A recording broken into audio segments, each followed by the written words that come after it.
how was it working together in your first film? What have you discovered in each other? How was it working? Kamusta? Well, like I always say, ay sorry, ikaw ba muna? Ikaw na muna. Ala, bakit may pag-ano? Sorry. Bakit may pag-applause? Ano lang. Well, first, ano? How was it working?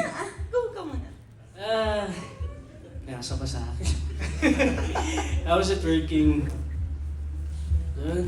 Kasi nagkasama tayo sa loob ng bahay, sinashare natin yung totoong story ng buhay natin. Nakilala ko kayo bilang kayo. Pero nung nakatrabaho ko kayo, nakita ko yung lalim ninyo, yung pagkaseryoso ninyo sa craft ninyo. Lahat kayo, actually. So, siguro yung na-discover ko, yung... Bless you. Yun yung na-discover ko na parang... wala tuloy ako. Yung pagkaseryoso nila sa craft talaga nila. Kapag ka nasa trabaho, 100% talaga yung ibibigay nila. And, kamusta? Sobrang naging, smooth na talaga. Kasi dire-diretso lang. Kasi nakakatuwa na lahat kami hindi nahirapan. Kasi lahat kami nagtulong-tulong talaga para ibuhos ng puso namin para dito sa pelikula to. Dustin, how was it working? With everybody? Ako, MJ, halos lahat sila first time ko makatrabaho. First time ko rin makatrabaho ng Star Cinema. So, ako kasi bilang tao, napaka-observant kong tao. Kumbaga, pag-aaralan ko talaga yung bawat kilos, bawat kung paano sila magtrabaho. So, lahat sila talaga, habang nasa set kami, talaga hindi nila alam na inaaral ko na yung mga ginagawa nila. So, ang dami ko napupulot, ang dami ko na-discover sa kanila kung paano sila bago mag-action, mag-take. So, ako, nandun talaga ako para matuto. So, inaamin ko naman talaga na ang dami ko talagang napulot sa kanila. Lahat That's sila good. dito, sobra. That's good. B. Well, I'm gonna be really honest.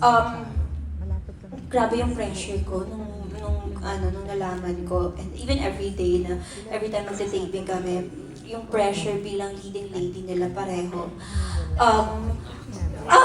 Ganun Ano yung line mo? Ano yung line mo? Baliktad, yung microphone. Yung line niya. Hindi, seryoso. Because gusto ko lang sabihin na Miss Tracy, Miss Joy, and Miss Annette, you've raised... Raised? No, syempre kasi inalagaan nyo nga naman. You have two beautiful... Totoo naman! There's nothing wrong with that! Anak-anak! Seryoso na talaga. Grabe kasi yung dalawang to. Grabe yung talent nila and what they bring into the table.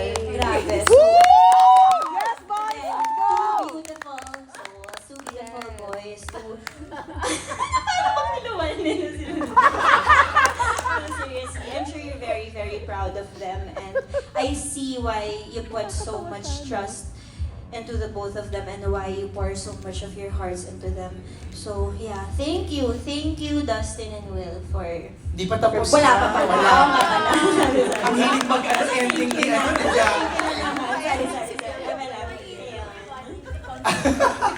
Okay, next question is for Direct May and Crystal. How was it working with the three of them? What can you say about the cast? We're looking at the new generation of stars. That's how I felt. As in, like, when I was working with them, nakakapanibago kasi parang iba yung mga lagi kong nakakatrabaho noon. And then, suddenly, these are new faces, new dynamics. First time kong mag-love triangle na ganito ka-tight yung competition. But what really, what it hit me when I was watching them and when we were, doing our scenes. This is the next gen. This is the new generation of stars and the new generation of love teams. And we're looking at the new leading men and leading ladies of Philippine cinema. And I'm excited and honored to be part of a project that launched them. And it's overwhelming din for me. It was challenging and then of course, parang pressure din dahil kasi parang, ano to, pinanood sila sa bahay ni Kuya as real people, but now they are actors. And I have to make sure na parang hindi lang sila makikilala sa Love Team, but as individual stars, or makilala sila, ma-appreciate sila for their individual talents. And I'm proud to say that they achieved that. And I'm excited for everyone to witness the talent and yung galing ng lahat sa kanila. Hindi lang silang tatlo, but everyone here on stage. No, that makes a lot of sense kasi yung PBB, that's non-scripted. So, going to a scripted format, it's a challenge kung how the viewers will appreciate, di ba, the performance na direct. Yes. Tal, how was it working with everybody? May collaboration ba with the lines? Yes. Because, you know, may maganda yung mga binitawang linya rito eh. Si Direk May, di ba Direk May, pabasa namin sa kanila, and then we also get their feedback kung ano yung tingin nilang sasabihin ng character nila, ganyan. So ako, I'm really surprised, no? Especially nung nakita ko na si Savannah, si Vic, tsaka si Ellie in the flesh, nung inacting na nila, dinirect na ni Direk May, ang galing. Sobrang nagulat ako. Tsaka And- yung pamili. I know. And while all eyes are on the three, kamusta naman yung mga ibang kasama nila? How was it, di ba, working with them? You know, this is not just a love triangle film. This is a film about the youth. And yung cast natin dito, they represent them. Kaya nakakatuwa because hindi tatayo naman yung kwento sa kanilang tatlo lang. But of course, the friendships, the dynamics of everyone on set. Meron dyan yung characters nila, sila yung pwedeng nakakainis, but then Sino very yun? effective. Sino yung nakakainis? Watch nyo na lang. A secret. Ganun pala ang secret ngayon. Okay. Watch nyo na lang. Pero hindi magiging effective yung love triangle kung walang nag-challenge. That's true. So, watch out for kung sino yung mag-challenge. And of course, the friends that support them. So, everyone did an excellent job in bringing out the youthfulness of the film. And of course, yung kagaling nila lahat eh. Nakakatuwa dahil kasi talagang walang tapon. Tama. Sai, Ray, anong roles nyo? I think Direk May set a glimpse of it. My name is Trish here in Love You So Bad, and I feel like I give a good challenge to their characters. So, ibang-iba po si Trish sa totoong buhay. Nakakairita. Tirik na tirik yung mata niya, kakairap. And ayun, I did so many scenes with Bianca na I appreciated na we even talk together na thank you and thank you. So I hope makita niyo po yun sa screen kung gaano po kami kagaling together. And everybody. Sai, your role. Oh my gosh.